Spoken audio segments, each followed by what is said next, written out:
अस्सलाम वालेकुम, मैं हूँ मरियम मुश्तबा।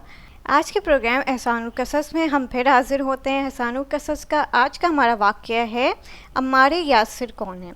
अम्मार यासिर उन्हें कहा जाता है, एक आदमी था जिसका नाम यासिर था। वो रसूल खुदा के ज़माने के थे।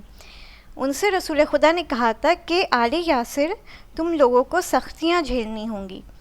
तो अम्मार यासिर इसलिए मशहूर हुए कि यासिर और उनकी ज़ौजा और उनका बेटा अम्मार जो थे वो बहुत सख्तियाँ झेलते थे दीन की वजह से, और दीन के पे कायम रहने की वजह से उनको ये सख्तियाँ झेलनी पड़ती थीं।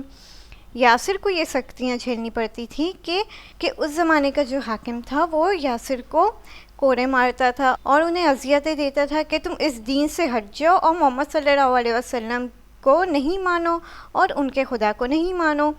इसी तरीके से उन्हें अज़ियत दे दे के उनको शहीद कर दिया। इसी तरीके से उनकी ज़ौजा के साथ भी यही किया गया। उनकी ज़ौजा को जिस्मानी से भी अज़ियत दी गई और रूहानी तरीके से भी अज़ियत दी, और उनके साथ भी यही किया गया कि उन्हें जिस्मानी तरीके से और रूहानी तरीके से अज़ियतें दी गईं और उनको एक कोड़ा मार दिया गया, उन्हें भी शहीद कर दिया गया।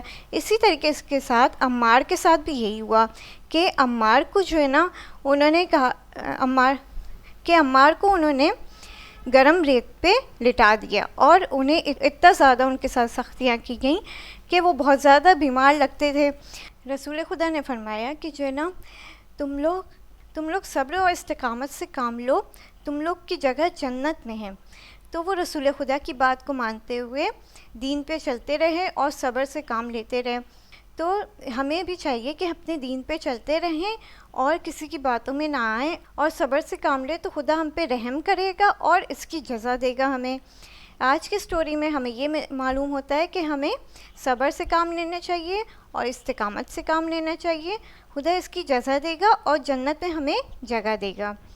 आज का प्रोग्राम हमारा यहीं ख़त्म होता है। अगली स्टोरी के साथ हम फिर हाज़िर होंगे। तब तक के लिए खुदा हाफ़िज़।